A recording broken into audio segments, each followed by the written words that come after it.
எரேமியா கூறியது, சுற்றிலும் ஒரே திகில் என்று பலரும் பேசிக்கொண்டிருக்கிறார்கள். பழி சுமத்துங்கள், வாருங்கள், அவன் மேல் பழி சுமத்துவோம் என்கிறார்கள். என் நண்பர்கள் கூட என் வீழ்ச்சிக்காக காத்திருக்கிறார்கள். ஒருவேளை அவன் மயங்கி விடுவான், நாம் அவன் மேல் வெற்றி கொண்டு அவனை பழி தீர்க்கலாம் என்கிறார்கள். கிறிஸ்துவில் பிரியமான சகோதர சகோதரர்களே, மனித பலவீனங்கள் பல இருக்கின்றன. அதில் இந்த முக்கியமான ஒரு பலவீனம் என்னவென்றால், நமக்கு யார் மீதாவது கோபம் இருக்கின்றதோ, ஒருவர் மீது வெறுப்பு இருக்கின்றதோ, அல்லது அழியாத ஒரு துன்பமோ அல்லது ஏதோ ஒரு சூழ்நிலையில் நாம் அவர் மீது பெற்றுக்கொண்ட வெறுப்பு என்பது இருக்கின்ற பொழுது நாம் என்ன செய்வோம் என்றால், அந்த மனிதர் நல்லதையே செய்தாலும் கூட அவற்றை நம்முடைய மனம் என்பது ஏற்றுக்கொள்ளாது. அந்த மனிதர் நல்லதே நமக்கு சொன்னாலும் நம்முடைய மனம் ஏற்றுக்கொள்ளாது.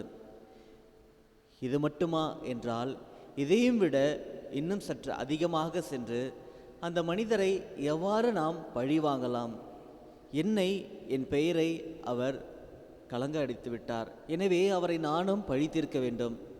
என்னை இவர் துன்பத்திற்கு ஆளாக்கிவிட்டார், அல்லது என்னுடைய குற்றத்தை பல நபர்களிடம் இருந்து அவர் என்னுடைய குற்றத்தை எடுத்து கூறிவிட்டார், எனவே நானும் அவ்வாறு செய்தால்தான் அவரை பழி தீர்க்க முடியும் என்கின்ற இந்த பலவீனம் என்பது பல நபர்களிடம் இருக்கின்றது. இதை நம்முடைய வாழ்க்கையில் நாம் சில சமயங்கள் அனுபவித்திருக்கின்றோம், சில சமயம் நாமும் அவற்றை செய்திருக்கின்றோம்.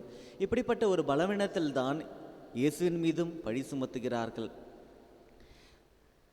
செவ்வாய்க்கிழமையில் வருகின்ற நற்செய்தியில் இயேசு எருசலேமுக்கு செல்கின்றார். எதற்காக என்றால், த ஃபீஸ்ட் ஆஃப் டபர்னாக்கல் என்று கூறுவார்கள்.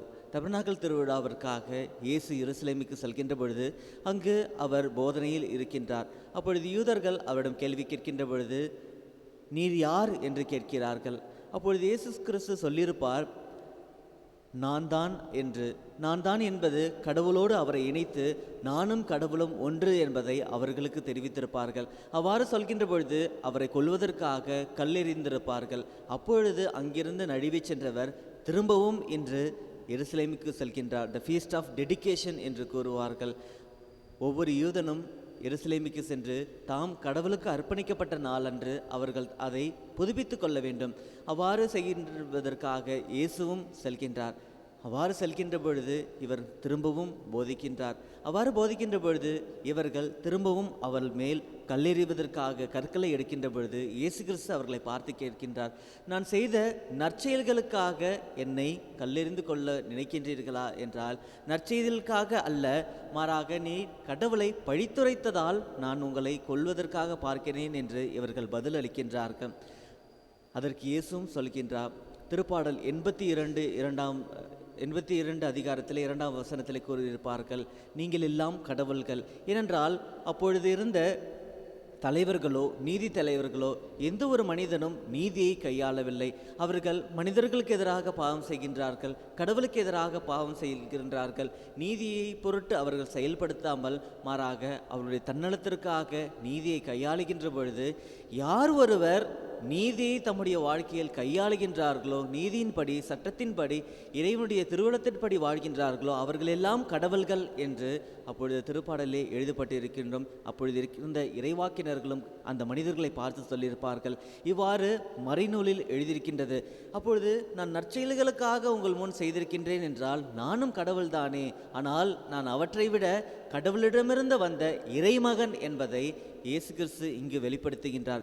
மூவரு கடவுளை இங்கு வெளிப்படுத்துகின்றார். கடவுள் ஒருவராக இருக்கின்றார், 3 ஆட்களாக இருக்கின்றார். நான் கடவுளுடைய ஒரே மகன், இறைமகன், அவரால் அனுப்பப்பட்ட மனிதனாக இருக்கின்றேன் என்பதை சொல்கின்ற பொழுதும் இவர்கள் அவர் சொல்வதில் சரி இருக்கின்றதா, உண்மை இருக்கின்றதா, அவர் எதை பற்றி சொல்கின்றார் என்பதை சிந்தித்தார்களா என்றால் கிடையாது.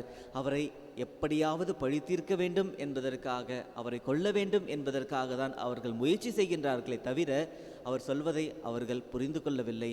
இன்று நீங்களும் நீதியின் பொருட்டு செயல்படுகிறீர்கள், நீதியின் பொருட்டு வாழ்கிறீர்கள், கடவுளின் திருப்பொருள்படி வாழ்கிறீர்கள் என்றால் நீங்களும் அந்த மூவரு கடவுளில் இணைக்கப்படுவதற்காக கடவுள் அழைக்கப்படுகின்றார் என்பதுதான் இயேசு சொல்லிக் கொடுக்கின்றார். அவற்றை செய்யுங்கள் என்று சொல்கின்றார். ஆனால் கடவுள் மீது இருக்கின்ற கோபத்தால், ஒருவர் மீது இருக்கின்ற கோபத்தால் நாம் அவர்கள் சொல்வதையும் கேட்பதில்லை, அவர் சொல்வதில் எது உண்மை என்பதையும் சிந்திக்காத வண்ணமாக வாழ்ந்து கொண்டு இருக்கின்ற ஒரு பலவீனத்தில் நாம் வாழ்கின்ற பொழுது நம்மிடத்திலே என்றுமே இந்த இறைகுணம் வளராது என்பதை இயேசு கிறிஸ்து தெரிவிக்கின்றார்.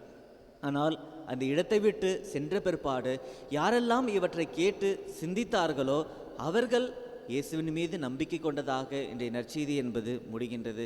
எனவே நம்முடைய வாழ்க்கையிலும் சற்று சிந்திப்போம். பிறர் சொல்வதில் எது உண்மை இருக்கின்றது, எது நியாயம் இருக்கின்றது, அவற்றுக்காக நாம் செயல்படுகின்றோம் என்றால் இன்று நாமும் மூவர் இறைவனோடு இணைக்கப்படுவதற்காக இதோ இந்த உலகத்தில் பல நபர்களை நான் படைத்தேன், ஆனால் இந்த பல நபர்களில் ஒரு மனிதன் நம்மை போல நீதி உள்ளவனாக இருக்கின்றான் என்று இறைவன் நம்மை அள்ளிக்கொண்டு அவரோடு இணைப்பதற்காக காத்து கொண்டிருக்கின்றார் என்பதை உணர்ந்த வண்ணமாக சிந்திப்போம். இத்திருப்பலியிலே நாமும் இந்த வரத்தை பெற்றுக்கொள்வதற்காக ஜெபிப்போம்.